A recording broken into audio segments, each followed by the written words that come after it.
saya 50% menggunakan pakan pabrikan, 50% itu yang aduan sendiri. Di sini kami memakai dedek dan tepung jagung dengan berat di atas 1 kilo, itu kita kirim ke mereka sudah dalam bentuk karkas, Mbak. Jadi udah potongan, itu sekitar 35.000.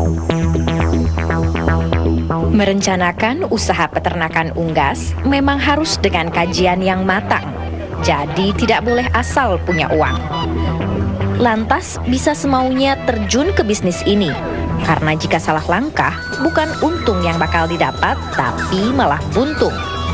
Khusus usaha ayam kampung unggulan, hal yang patut diperhatikan adalah ketersediaan bibit ayam umur 1 hari atau DOC. Syarat pemeliharaan hingga jaminan pasarnya. Sebab umumnya usaha yang belum memiliki pola pasar atau masih tersegmentasi tidak memiliki aturan harga yang berpihak ke konsumen. Artinya, produsen telur atau DOC ayam kampung unggulan bisa mengatur harga semaunya jika terdapat lonjakan permintaan. Sehingga untuk skala usaha pembesaran, bisnis ayam kampung tersebut menjadi tidak layak dijalankan. Memang membibitkan sendiri merupakan alternatif paling jitu untuk mendapatkan DOC berkualitas sesuai kebutuhan. Tapi menggeluti dunia pembibitan bukan urusan yang gampang. Di samping skill khusus soal trik penetasannya, modal untuk menekuni usaha ini juga tidak boleh tipis. Karena minimal harus mengeluarkan biaya untuk pembelian mesin tetas, indukan unggul, hingga tempat pemeliharaan bibit dan induknya. Nah, cara terbaik sebelum terjun ke dunia pembibitan adalah dengan membangun usaha pembesarannya lebih dahulu. Ya, seperti yang sedang saya pelajari ini, di lokasi peternakan ayam kampung unggulan milik Bambang Krista. Pak, sekarang kita sedang di kandang pembesaran ya Pak ya? Ya. Bisa dijelaskan Pak, nih jenis kandangnya agak berbeda dengan kandang dari indukan ya Pak ya? Ya. Ini jenisnya apa Pak? Jadi memang kalau untuk kandang induan itu rata-rata saya pakai kandang baterai, Mbak. Jadi kalau kandang baterai itu kan 1 ekor 1 sangkar. Nah ini kalau untuk pembesaran memang di sini jantan dan betina tidak kita campur, jadi kita pakai kandang postal. Usianya berapa Pak yang ditempatkan di kandang ini Pak? Biasanya kita untuk masuk ke kandang postal ini setelah 1 bulan. Jadi 1 bulan kita pakai kandang brooding istilah kita untuk ayam kecil. Setelah dari sana pemanas cukup, pakan cukup, kemudian kita pindah ke kandang postal. Kandang merupakan syarat utama dalam bisnis ayam unggulan. Apalagi bila usaha tersebut dilakukan secara intensif. Kandang pemeliharaan ayam kampung unggulan bisa dibagi menjadi beberapa kelompok, yakni kandang umur 1-20 hari dan ayam usia 21 hari sampai siap panen. Kandang ayam usia 1 hingga 20 hari biasa disebut dengan kandang box karena bentuknya yang kotak. Kepadatan ayam dalam kandang ini dianjurkan setiap 1 meter persegi berisi 40 sampai 45 ekor. Dan setiap minggunya bisa dikurangi 5 ekor. Pemeliharaan DOC di kandang box mutlak memerlukan lampu penghangat atau biasa disebut pemanas. Suhu dalam kandang box tersebut diusahakan antara 30 sampai 32 derajat Celcius. Sementara untuk kandang ayam usia 21 hari ke atas biasanya dipakai untuk tujuan ayam pedaging. Ada 2 model kandang yang umumnya digunakan peternak pada fase ini. Ada yang tetap memakai kandang box, lalu ada pula yang memilih kandang bentuk postal. Kandang postal biasanya beralas tanah yang dicampuri dengan sekam padi, kapur, dan pasir. Yang terpenting pada masa pemeliharaan ini adalah kepadatan kandang. Jadi tiap-tiap 1 meter persegi kandang harus berisi 30-35 ekor dan berkurang 5 ekor per minggunya. Sehingga pada umur 60 hari per meter persegi hanya cukup untuk 7-10 ekor ayam. Untuk pembuatan kandang postal ini Pak, besar nggak sih Pak biayanya Pak? Ini kami bikin ukuran 5x20 itu untuk sekitar 1.200 ekor, itu biaya kurang lebih sekitar 15 juta. Kendalanya Pak, memelihara ayam di kandang postal seperti ini itu apa sih Pak? Kendalanya yaitu Mbak, jadi kita ada istilahnya manajemen sekam Mbak. Jadi kita jaga betul agar supaya sekam ini jangan sampai menggumpal ataupun basah. Jadi kalau sekam ini misalnya menggumpal, kemudian basah, becek, di mana dari situ akan terjadi penguapan amonia. Penguapan amonia itulah yang menyebabkan ayam akhirnya muncul penyakit. Seperti misalnya kalau istilah kita di lapangan ada penyakit CRD atau ngorok. Itu juga ada salah satunya penyebabnya dari sekam atau snot, pilek. Itu salah satunya juga karena manajemen sekam yang kurang sempurna. Jadi manajemen sekam ini bisa kita lakukan dengan pembalian Mbak. Jadi setiap hari pada saat kita keliling kandang, kita jalan sambil kaki kita tuh kita masukkan ke dalam sini ya. Jadi dengan model begini dia akan membalik sehingga nanti ayam akan mengkais-kais di situ. Diharapkan yang tadinya kotoran itu mau menggumpal akhirnya akan terpecah. Itu. Nah, kemudian ini ayam kita umur sekitar 35 hari, saatnya mau kita lakukan vaksin air minum. Jadi kalau kita lihat di sini tempat minum kosong semua, itu karena memang ayam kita puasakan. Jadi nanti akan diberi vaksin. Ya, satu syarat kita lakukan vaksin air minum itu adalah bahwa ayam harus kita puasakan minimal 2 jam. Setelah ini nanti saya masih akan bersama Pak Bambang untuk memberitahukan Anda sebenarnya pakan alami dan pakan dari pabrikan yang ideal untuk ayam kampung unggulan itu seperti apa. Kemudian Pak Bambang memiliki ramuan khusus ya Pak ya, yang diracik sendiri kan. Jadi memang itu kita memakai produk herbal. Kita harapkan kualitas ayam kita akan lebih bagus, lebih gurih. Untuk itu tetaplah di Jendela Usaha. Jadi di sini saya 50% menggunakan pakan pabrikan, 50%. Setelah mengetahui seluk-beluk penyiapan kandang, kini saatnya saya bertanya soal teknik pemeliharaannya, terutama jenis pakan yang dipakai dalam usaha pembesaran ayam kampung unggulan. Pakan merupakan penentu keberhasilan usaha ayam kampung unggulan, karena tanpa adanya pemberian nutrisi yang cukup, pertumbuhan ayam kampung pasti akan terganggu. Kebutuhan nutrisi khususnya asupan protein untuk ayam berbeda-beda setiap fasenya.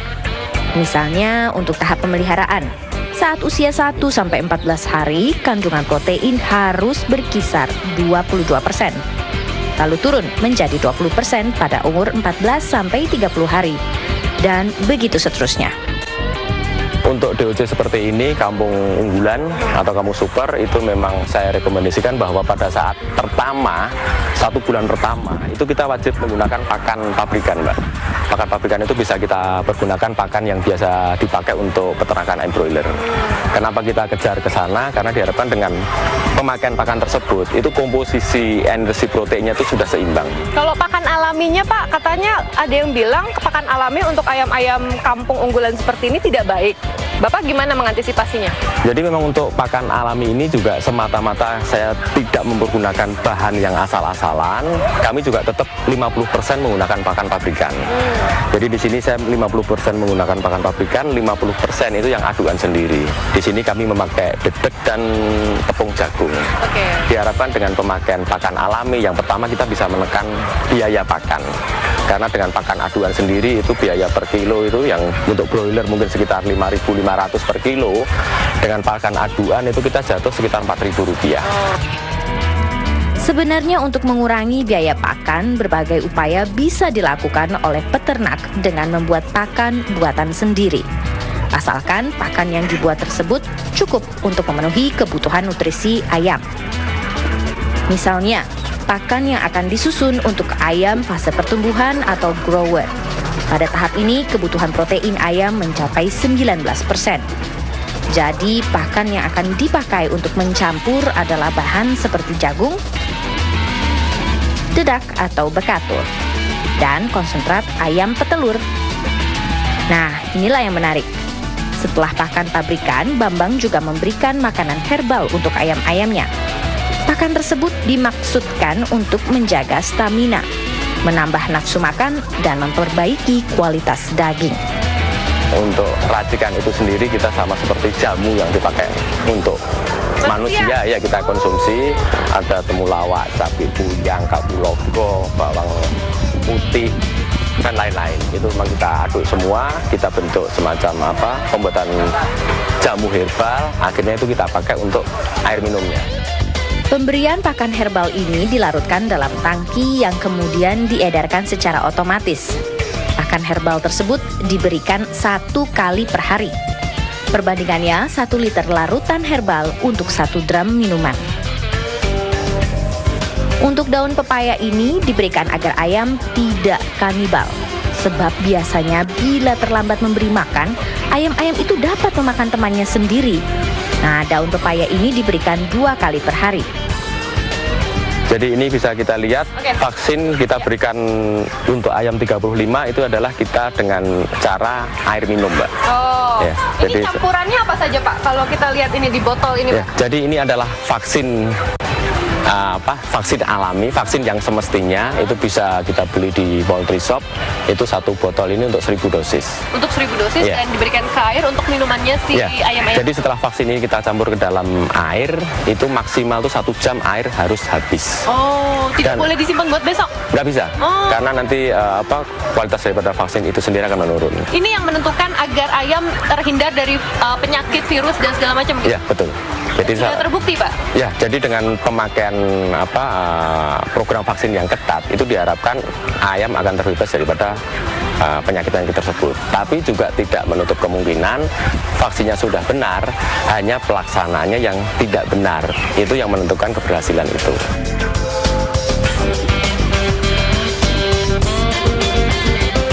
Setelah berumur 60 hari, ayam ini dipanen secara bertahap. Sebelum dipanen, ayam tersebut dipisahkan dalam kandang khusus. Untuk penjualannya, Bambang menimbang setiap 5 ekor ayam. Sekali panen, Bambang mampu menjual 50 hingga 500 ekor ayam kampung unggulan yang diserap oleh para tengkulak, restoran, dan masyarakat sekitar. Setelah yang berikut nanti saya akan masih berbincang-bincang mengenai analisa usaha untuk menjadi peternak ayam kampung unggulan itu berapa modal yang harus dikeluarkan dan keuntungan serta omsetnya itu berapa sih kira-kira. Untuk itu tetaplah di Jendela Usaha. Dengan berat di atas 1 kilo. Meski terbilang baru, usaha ayam kampung unggulan rupanya menjanjikan keuntungan yang terbilang lumayan. Tidak hanya untuk keperluan dagingnya saja, membuat usaha telur dan penetasannya pun sudah sangat untung. Cukup hitung saja, saat ini harga telur ayam unggulan di tingkat eceran sebesar Rp1.200 per butir. Sedangkan untuk supermarket mencapai Rp1.700 tiap butirnya.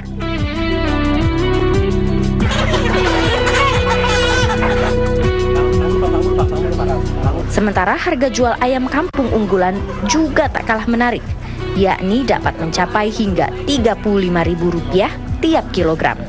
Karena wajar bila kini Bambang mampu meraup pendapatan Rp100 juta tiap pekan dari bisnisnya tersebut. Kalau misalnya setiap panennya untuk telur, ayam karkas dan ayam yang dewasa masih hidup siap jual itu, Bapak bisa mendapatkan omset berapa, Pak, setiap bulannya? Atau setiap panennya? Sekedar gambaran saja ya. Jadi kalau untuk DOC itu kan per minggu kita produksi sekitar 15.000 ekor. Itu kita jual rata-rata di sini harga sekitar 4.500. Kemudian kalau untuk telurnya itu yang seperti telur yang ada di depan kita ini, kita per minggu mungkin sekitar 7.000 per minggu. Karena estimasi kita dalam 1 bulan itu sekitar 25 sampai 30.000. Itu kita jual kalau yang kualitas biasa itu Rp1.200. Tapi kalau telur seperti ini sudah masuk ke supermarket, itu harganya bisa Rp1.700. Nah, kemudian kalau untuk ayam besarnya, itu memang kita ada beberapa pasar. Salah satunya itu yang di ayam bakar. Itu biasanya mereka main ukuran sekitar 8 on. Itu kita jual ke mereka harga sekitar Rp22.500. Kemudian ada yang di ayam goreng, biasanya mereka minta yang ukuran 1 kiloan, itu harga mungkin sekitar 25 sampai 27. Dan ada juga restoran-restoran kayak seafood itu untuk bubur ayam segala, itu kita jual ke mereka dengan berat di atas 1 kilo, itu kita kirim ke mereka udah dalam bentuk karkas, Mbak, jadi udah potongan, itu sekitar Rp35.000. Jadi kira-kira omset kita seperti itu ya Mbak Yeni, kalkulasi aja. Oke. Itu masalah omset. Kalau ongkos produksi Pak, Bapak kan punya 10 kandang nih. Iya. Artinya tidak murah Pak, karena untuk satu kandang sendiri Bapak harus memikirkan pakan ya Pak ya, vaksin, minuman. Itu hitungannya bagaimana Pak? Apakah per kandang atau seluruh kandang untuk satu bulannya? Jadi dari kebutuhan pakan, yaitu yang kebutuhan paling besar di tempat kami, itu per hari kami membutuhkan sekitar 5-6 juta rupiah hanya untuk beli pakan itu Mbak. Jadi kalau kita makan sendiri di warung itu kan paling 10.000, 50.000 ya. Saya di sini untuk ayam per hari sekitar 5 atau 6 juta.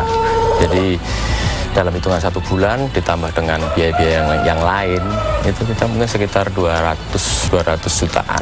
Untuk 10 kandang itu Ya, Pak ya? dengan populasi ayam yang ada ya. Itu pasarnya kemana sih Pak? Sebenarnya kalau untuk ayam kampung ini pasar masih sangat luas Mbak ya. Jadi memang sekarang banyak orang yang sadar akan kesehatan. Jadi mereka mungkin sekarang akan lebih banyak lari ke ayam kampung, baik telurnya maupun dagingnya. Untuk customer kita kejar di semua lini. Jadi ada yang mereka datang sendiri, kemudian memang ada yang minta dikirim. Dan di sini juga kalau misalnya Mbak Yeni lihat, di sini banyak mondar-mandir itu mereka ngambil telur maupun ngambil ayam langsung. Tapi untuk restoran memang mereka tidak bisa ngambil ke sini langsung, biasanya mereka minta dikirim. Nah untuk restoran tuh biasanya ayamnya sudah bukan dalam bentuk ayam hidup lagi, tapi sudah dalam bentuk ayam potongan. Jadi kita kirim ke mereka sudah bersih, tapi ati dan amplas saya ikutkan semua. Jadi seperti misalnya Mbak Yeni beli hidup, saya sembelihkan, isinya apa di dalam saya berikan semua, seperti itu. Tidak ada yang disimpan ya Pak ya? Tidak ada. Jadi apa yang ada kadang-kadang saya tawarkan, ini susnya mau dibawa sekalian apa enggak gitu. Jadi apa yang ada di dalam ini kita berikan semua. Artinya untuk ke depan pasar pencinta ayam kampung unggulan ini semakin meningkat ya Pak? Ya jadi memang untuk harapan daripada pemerintah sendiri, itu yang saya tahu dari teman-teman bahwa kepedulian pemerintah terhadap unggas lokal memang cukup besar, malah diharapkan sampai tahun 2014 nanti itu unggas lokal itu bisa menguasai sekitar 37% dari kebutuhan unggas nasional. Malah saya dengar-dengar yang lebih menggembirakan lagi, sampai 2019 itu produk-produk unggas lokal itu menjadi tuan rumah di negeri sendiri. Doakan Mbak. Demikian bincang-bincang saya tadi dengan peternak ayam kampung unggulan Pak Bambang. Semoga bisa memberikan manfaat untuk Anda atau inspirasi untuk Anda membuka peluang usaha baru menjadi peternak ayam kampung unggulan. Inilah edisi Jendela Usaha untuk kali ini. Kita bertemu lagi di edisi Jendela Usaha lainnya. Saya Yani Yusra, sampai jumpa.